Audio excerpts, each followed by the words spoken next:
Palabras demoradas. Su rostro ondulaba cercano a la luz de una lámpara de aceite. Su rostro, la luz y un espejo. En el espejo, de nuevo la luz del aceite, de nuevo su rostro. Asila.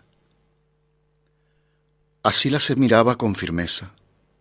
Tal vez fuera bella de algún modo, pero hacía mucho tiempo que eso había dejado de importarle a Asila. Nunca usó ungüentos matizados para dulcificar el corte duro de su mentón, ni pretendió disimular con velos la anchura de su frente. Asila tampoco se interesó en cultivar la carnalidad al modo de las mujeres de la nobleza. Asila no era joven, ya no era joven, ni carnal, ni joven. En cambio, la virtud entera de la inteligencia le había sido entregada. Algunos años atrás, antes de la guerra en la que se enfrentaron las dos casas del País del Sol, los consejeros de la corte solían consultarla a Asila acerca de las interpretaciones de los códices.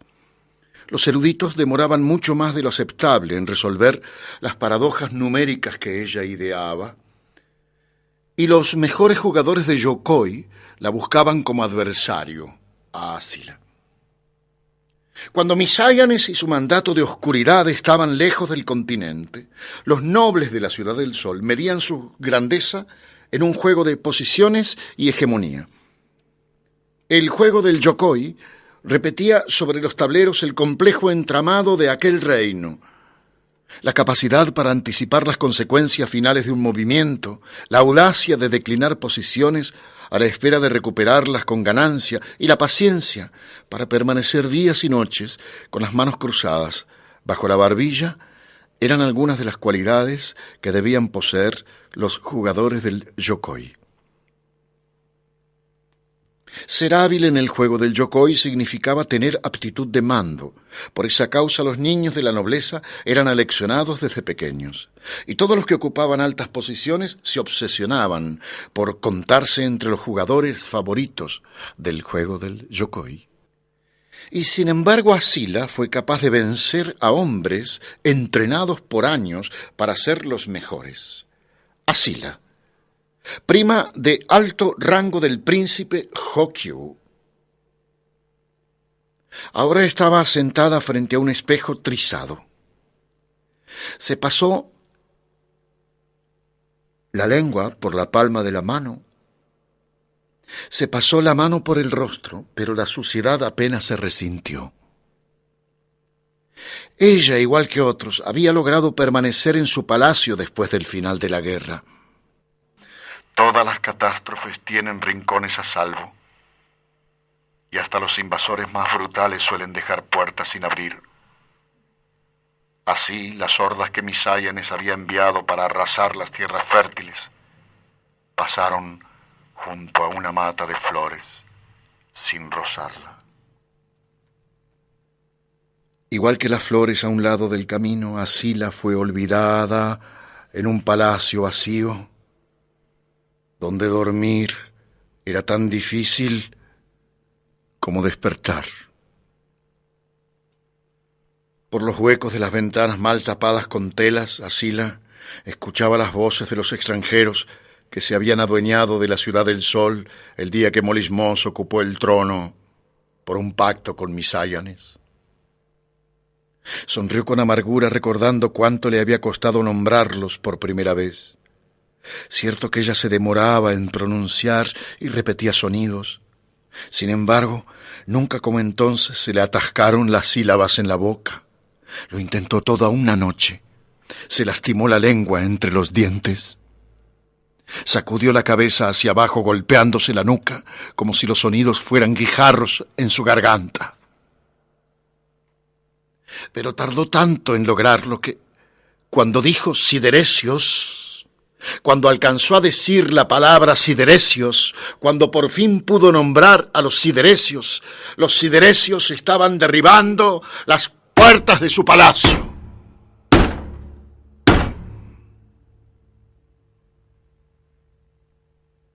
En el sitio luminoso donde Asila había crecido no quedó nada de valor. Todo se lo llevaron, hasta los pájaros coloridos y las mujeres jóvenes. Los siderecios arrebataban las riquezas y el placer que el amo les concedía. Los siderecios arrebataban las riquezas y el placer que el amo les concedía, pero Asila, ni carnal, ni joven, permaneció allí, junto a algunos sirvientes enfermos. Posiblemente los siderecios volverían más tarde. Seguramente un día cualquiera llegarían a buscarlos. Aunque, tal vez, quienes hicieran silencio y caminaran descalzos, podrían desvanecerse en medio de aquella victoria embrutecida. La noche del ataque a su palacio, cuando los pasos y los gemidos dejaron de oírse, Asila se tendió suavemente en el suelo. No pudo evitar que las lágrimas se agolparan detrás de sus ojos, pero no las lloró, porque Asila despreciaba el llanto. Luego se durmió para juntar la fuerza que necesitaría. A la mañana siguiente, recorrió las salas, acariciando colgajos de tapices, acariciando ánforas rotas. Finalmente atravesó los jardines hasta el pabellón de los enfermos, entró,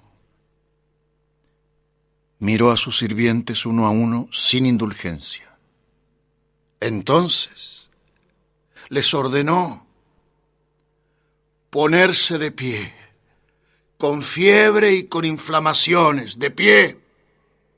Asila les ordenó sanar o morir. Enseguida regresó al salón más importante del palacio y allí esperó. De a poco llegaron los sirvientes. Venían jadeando, tosiendo, tragando saliva amarga, pero dispuestos a realizar lo que Asila ordenase. Y no era por miedo, era por ternura. La habían visto crecer, por eso no les asombró su empecinamiento. Ella era mujer y jugaba yokoi. No era bella y había desdeñado a todos los que pretendieron desposarla. Ahora, rodeada de añicos y despojos, les estaba ordenando que abrillantaran el palacio. Así la enderezó los arcones para que ya no estuvieran vacíos. Así la nombró con lentitud cada una de las piezas que habían guardado, el peine de oro que perteneció a su madre, los alhajeros engarzados y dentro de los alhajeros las horquillas y los medallones labrados con miniaturas. El balsamero de plata los nombró de tal modo que los sirvientes pudieron tomarlos en sus manos, pulirlos y colocarlos nuevamente en su sitio. Luego Asila describió minuciosamente los tapices, que de inmediato fueron sacudidos y colgados de los muros. Y así fue con cada cosa, hasta que aquel grupo de alucinados vio que el palacio resplandecía. Tiempo después, en aquel palacio, Asila se miraba en un espejo trizado a la luz de una lámpara de aceite. Una sierva golpeó la puerta con suavidad. La anciana, que conservaba unos pocos mechones de cabello y tenía los dedos torcidos por la enfermedad, sentía veneración por su ama. La había alimentado en su pecho y guardaba para siempre ese amor. «Mi señora», llamó. Asila, su señora, le dijo que se acercara. La sierva anciana entró y se detuvo a sus espaldas, de los dos lados del espejo. ¿Qué? La siguiente palabra demoró y llegó como un golpe. «¿Traes?» «Traigo novedades de afuera», respondió la sierva. Rápidamente Asila giró para escucharla. «Dime». «Vino el hombre de siempre avisando que la reunión se realizará esta madrugada cerca del quinto puente del Canal Mayor en la orilla oeste. Hay una barraca abandonada. Él dijo que allí se hará la reunión». Asila pidió que repitiera lo que había dicho y volvió a enterarse de que esa madrugada, en una barraca abandonada, quinto puente del Canal Mayor, iba a realizarse la reunión que estaba esperando. Enseguida le ordenó a la sierva que se retirara. Lo hizo prolongando el sonido inicial, porque solía ser ese el que más demoraba en completarse. Cuando se quedó sola, volvió a mirarse en el espejo trizado. Entre su rostro y el espejo, la llama se empequeñecía. Una medida completa de aceite se había consumido, pero el anuncio había llegado al fin y Asila pensó que la ocasión bien valía ese lujo. Acabada la guerra, muchos nobles de la casa de Hokyu lograron escapar y ocultarse fuera de la ciudad. Allí permanecieron a la espera. Esperaban que las familias de la casa rival se volvieran contra Morismos, apenas pudiesen comprender que la guerra entre linajes había sido un engaño sangriento, y que no era Morismos, era Misáyanes el que en verdad ocupaba el trono. Tal como lo esperaban sucedió. De uno y otro bando empezaron a llegar señales, confusas primero, siempre cautelosas, pero finalmente precisas.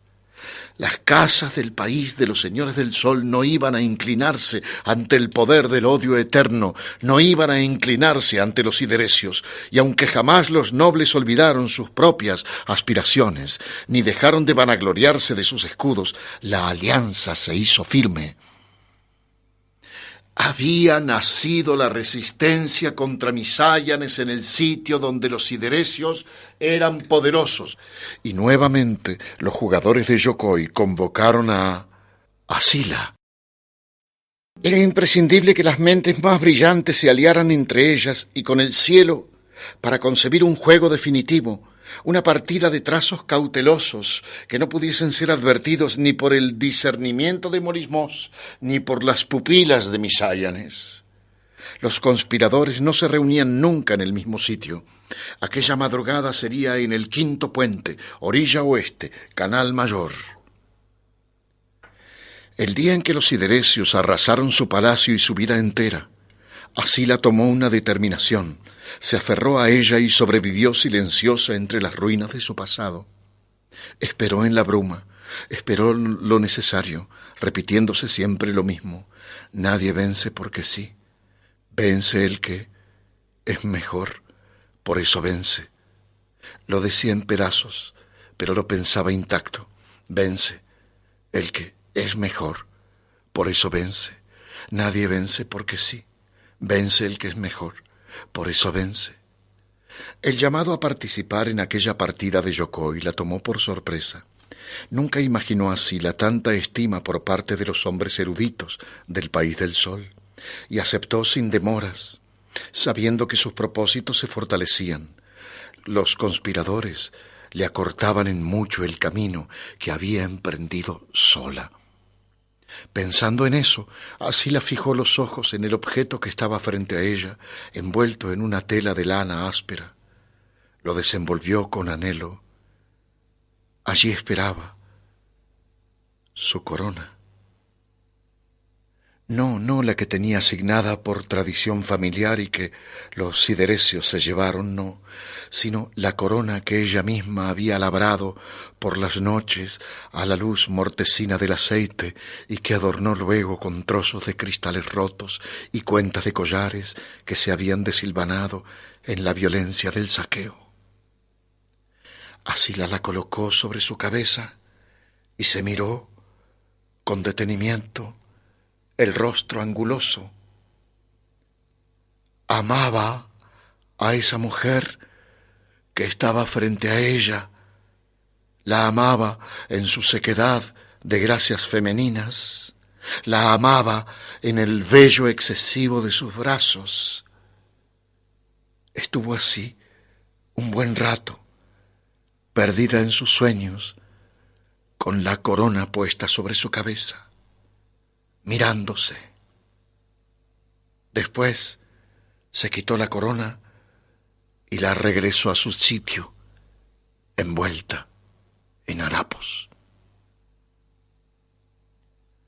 Con un mínimo fruncimiento de los labios apagó la llama que la separaba de sí misma. Se perdió el espejo. Así la volvió a ser una sola. Llegaba la hora de hacer un nuevo intento. La mujer se puso de pie, alisó los harapos que la cubrían y salió de la oscuridad.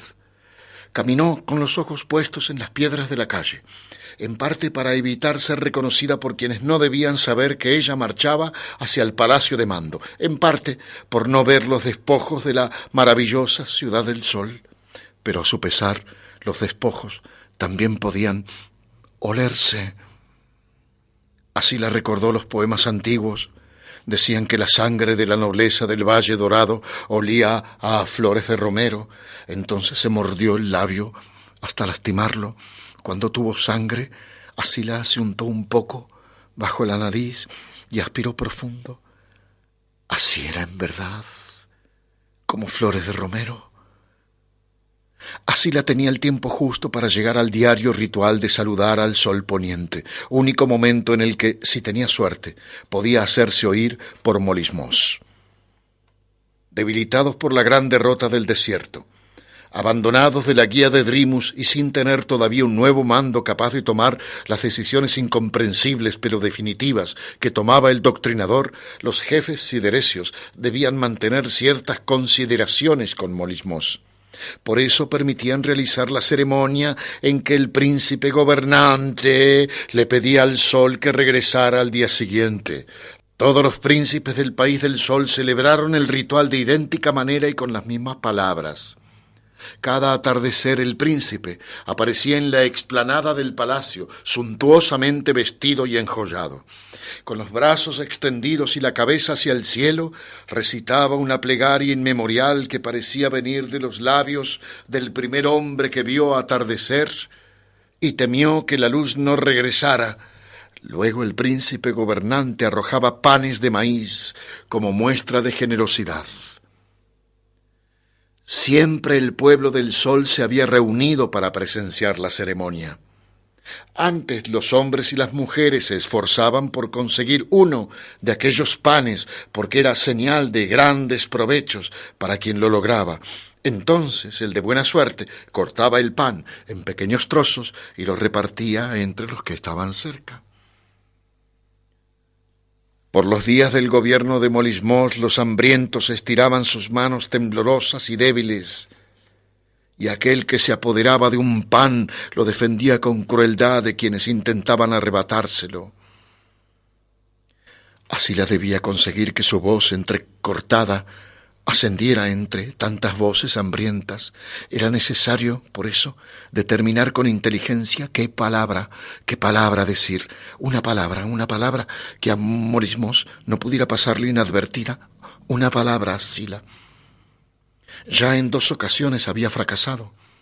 La reunión acordada para la madrugada siguiente significaba que debía intentarlo otra vez, hablar con Molismos, que Molismos la escuchara. Según los planes meticulosamente trazados por los jugadores de Yokoi, la conspiración no podría avanzar sino hasta que Asila lograra su cometido. La firmeza de su porte le abrió paso entre la multitud que adivinaba en ella a alguien de propósitos implacables. Gracias a eso, Asila pudo llegar cerca de Molismos. El príncipe gobernante alzó sus brazos y habló con el sol. Lo hizo aún sabiendo que las palabras le eran devueltas como granos de arena contra sus ojos. Apenas concluyó, los hambrientos empezaron a rogarle pan. Asila juntó fuerza en su estómago y la empujó hacia arriba con todo el rigor de sus músculos. Si lograba decir una sola palabra, la que Molismos debía escuchar. La espera y el dolor quedarían recompensados. Así que Asila separó los labios, dijo: «Va, va», muy ronco, muy bajo. Los hambrientos pedían más que ella. Pujó por sacar la palabra de su garganta. Dijo: «Val». Peleó por sacar la palabra de su boca. Dijo: «Balam». Asila apretó los puños, se tensó desde sus muslos fuertes, se irguió entre la muchedumbre y buscó el olor del romero. «Balameb», gritó Asila.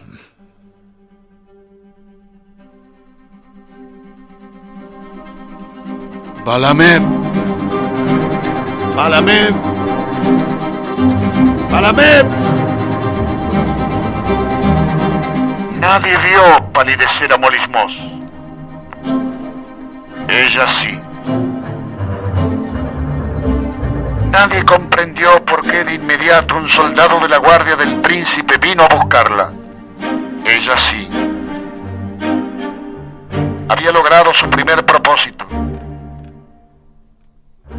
Estaba de pie frente a Molismos, el que enarboló la cabeza sangrante de Hokyu, del príncipe de su casa. ¿Quién eres? Pero se vio obligada a detenerse. Asila. Molismos recordó ese nombre. En muchas ocasiones había oído hablar de la notoria inteligencia de una mujer de la casa adversaria, prima de Hokyu, a quien se conocía también como Lengua de Morada. El Señor del Sol no podía saber qué motivo había conducido a esa mujer hacia el palacio de mando, a llamar su atención, pero debía ser una causa semejante a la vida. «Lo hiciste bien, Lengua de Morada», dijo Molismos. Así le agradeció el elogio que, viniendo de una mente como la suya, era doble honor, le dijo: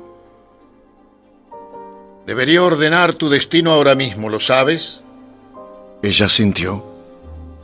«Pero antes entraremos al palacio».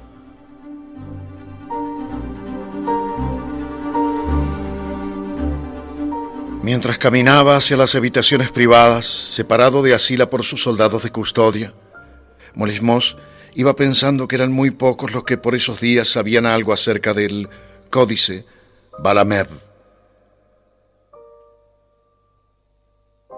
Recordó la última vez que había hablado sobre el códice Balamed sin nombrarlo. Había sido cuando recorría los jardines de la Casa de las Estrellas en compañía de Bor durante los primeros días del concilio.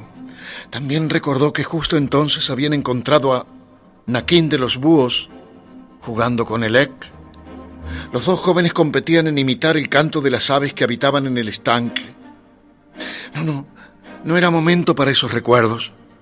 Ya habían llegado a la sala de mando y estaba urgido por saber. «Explícate, Asila».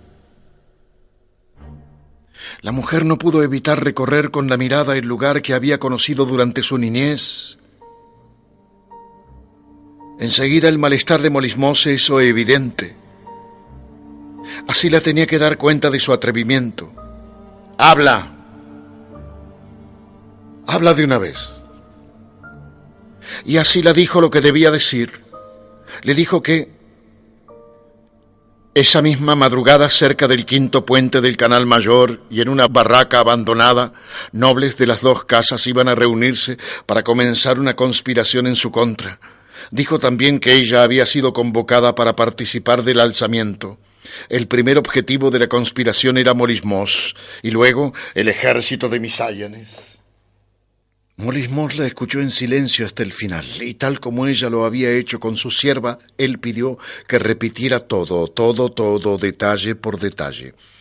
Así la habló con las mismas demoras y los mismos tropiezos. Lengua de Morada le llamaban. Recién entonces el Señor del Sol caminó hacia ella, la tomó del brazo y le habló con furia remordida. «¿Y tú ¿En nombre de qué vienes a contarme todo esto? La ferocidad de Morismos fue inutilizada por la perfecta tranquilidad de Asila. La mujer aguardó en calma a que la mano del hombre la soltara. Sin embargo, cuando se vio libre, no se alejó de él, sino que se acercó para que Morismos pudiera sentir el aroma a romero que corría bajo sus harapos. Morismos lo sintió y no pudo apartarse. «Quiero conocer tus razones», dijo bajando la voz. Las razones de Asila tenían que ver con sus más profundas convicciones. «Nadie», y la garganta se le llenó de piedras. «Vence porque sí». Morismos del Sol esperó las palabras sin impacientarse. Era bello aquel modo demorado de hablar. «Vence el que es mejor». Una abeja encerrada en la boca de Asila se golpeaba contra el paladar. Por eso vence.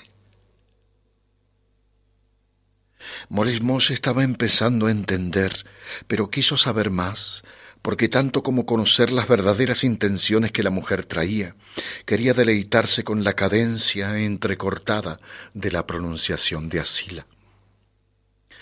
Asila le dijo entonces que desde el comienzo ella había comprendido su pacto con Misáyanes y que obraba ahora con sus mismas razones. Estaba segura de que Morismos acabaría siendo señor de las tierras fértiles y deseaba estar de su lado. No quería permanecer en un palacio ruinoso, despojada de los atributos del poder y de la dignidad del conocimiento. Tampoco quería formar parte de una conjura grotesca, ni compartir su destino con los oscuros pueblos del sur. Ella pertenecía a la nobleza, ella olía a romero. Así es en verdad, aceptó Morismos. Hueles a flores de romero. El príncipe entendió que Asila le traía como obsequio el secreto de la conspiración para recibir a cambio un lugar en el nuevo orden.